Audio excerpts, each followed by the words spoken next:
Hey everyone, my name is Jacob Hayes. This is year 13 of the 707 Squad Yu-Gi-Oh! Bros tournament. And for this year's tournament, I played Regenesis Kashtira, and this is the deck list. Starting with the main deck, played the standard Regenesis lineup. 3 of the Archfiend with a Sage, a Warrior, a Dragon, and a Lord. These cards were great except for the Dragon.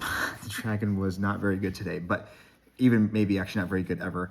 My thought was, because I knew that there was a striker player and I was wanting something against back row decks and just, dealing with floodgates and such, and it never came up.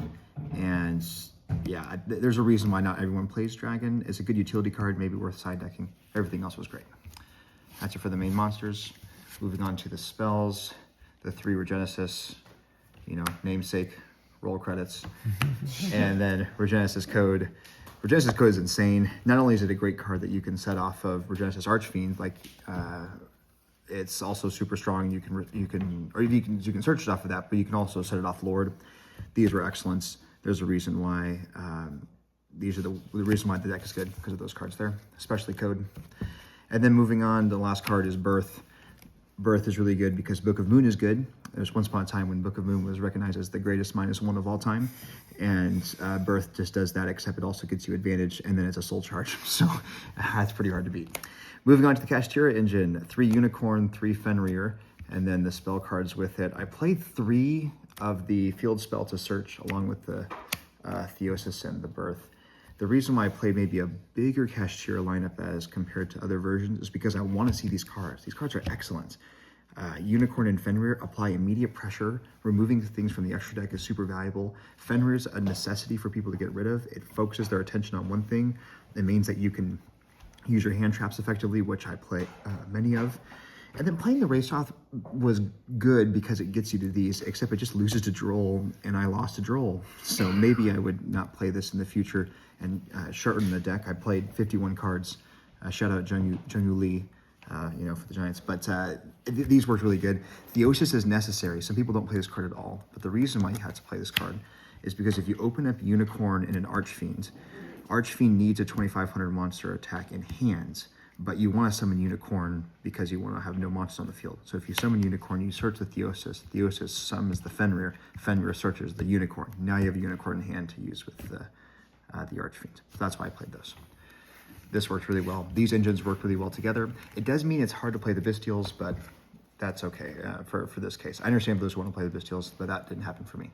For the hand traps, I played probably too many, but I think this is the reason why this deck is good, is because you can play all these really without consequence. So there's all the hand traps in the deck. I think that's 3, 6, 8, 12, 15, 18. Whew. 21 hand traps. All of these were great. I had no problems with any of them, especially I thought DD Crow was good. Shout out Nathan for telling me that DD Crow was good. And Cameron was mentioning this earlier, shout out to him too, about we're just like reading DD Crow, it doesn't seem like it would be that good. And then time and time again, Crow makes opponents have to deal with really awkward situations. It makes things frustrating.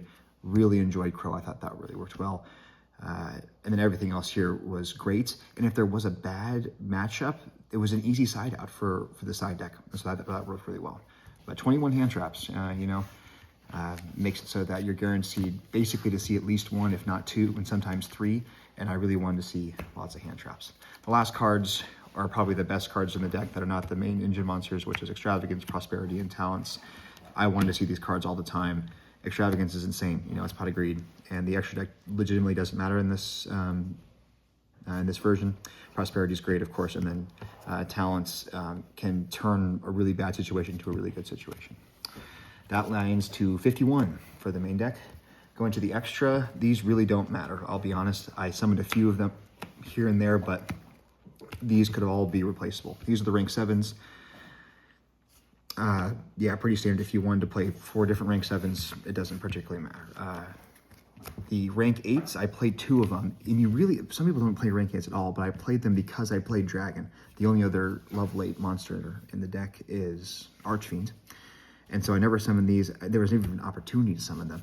So I think these are 2 easily cuttable cards. So you can play something else there. The Zeus and Typhon I think are necessities because they're so good and they're so versatile. They can turn, again, a bad situation to a good situation, and so they're worth playing. That's it for the XYZs. Into the links, you play Almirage, and that helps with IP and SP. If you end up with a weird hand trap hands that can get to an Almirage, Almirage brings value into a Little Knight or value to a Masquerena, and so those are worth playing, I think, together. And there's the space to do it, so you might as well. And then the last cards, which are the cards I think are really fun to play. I have no clue how to pronounce this card, but it's cool. The Lackluster Soldier, Soldier of Chaos, and then Underworld Goddess. These are blowout cards. I really wanted to summon this guy, and both times I wanted to summon him, he was banished off of Extravagance, so, and that's just kind of the way it goes. And the last one I played was a Synchro, and it's good if you have a Kashtira monster on board that's done a lot of work, but for whatever reason, you have an extra hand trap, like this, you drew 2 Ash, you can special summon your Kashtira monster, you can normal summon the Ash, and you can go into the Chang Ying. And again, it's really niche situation, but the entire extra deck is for niche stuff, so you might as well play something that's niche. That's why we play all of those. That's 15 for the extra, and then off to the side, the going first cards I played on the side were 3 Dragon's Mind, which was excellent. Such a good card. And some people were worried to play 3 because they don't want to brick on it. You only activate Dragon's Mind once per turn. I think it was great at 3. I have no problem with that.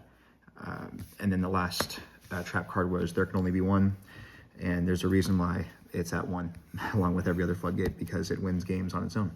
And because all the Regenesis and Kashtira monsters, like if you only summon 1 Kashtira monster and then you have all the other Regenesis, they all have different types. And so you can have an entirely huge field, even off of the soul charge of Regenesis Birth, and still set underneath There Can Only Be One without any problems.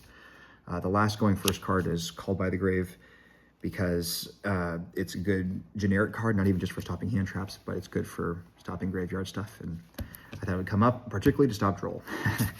The other cards, Dimension Shifter, shout out Nathan again, because I was unconvinced that this card was worth it, and then I played it and it was excellence, and lo and behold, I played it against Nathan and beat him because of it. So shout out Nathan for helping him beat him. And then the other hand traps were Fualos and, well, I'd say that, yeah, the other hand trap. I cited it because it was such a bummer to see this card going first. And there was no real opportunities to discard it. There's no cards in the deck that lend that opportunity. And so I guess it functions as a normal summon to go into Almirage, but I wanted cards, hand traps specifically, that were good for first and second. So if I knew for sure I was going second, then I sided in the Fualos. And then the last cards in the side were Lava Golem, because there's no normal summons in the deck, which maybe I should have mentioned earlier, but there are no normal summons. So you can play Lava Golem without any problem. Some people play a package with Tour Guide and this a weird Fabled card or something that allows you to search Archfiend. I think that also loses to Droll, and so I thought Lava Golem was just fine. And then the last 3, which seems to be a side deck staple these days, is the Heartbeast Feather Duster with the 2 Lightning Storm. And they played great. No problems with any of that at all. And I think that wraps it up. As always, this tournament is the best. It's the best. There's nothing else when it comes to playing games, whether you're playing Yu-Gi-Oh! Or any other games, but spending time with your friends and having a good time. I love it. It's the best. I've said it's the best like 5 different times. And I probably should tell you that it is 3 o'clock in the morning when we're recording this. So we've had a great time. Shout out to Aiden Carpenter for getting up super early and staying with us the entire way down in Australia. We love you, Aiden. Shout out the rest of the boys in the 707 squad. This is a friend group that I cherish deeply, and anyone we wish to have. So keep making it happen.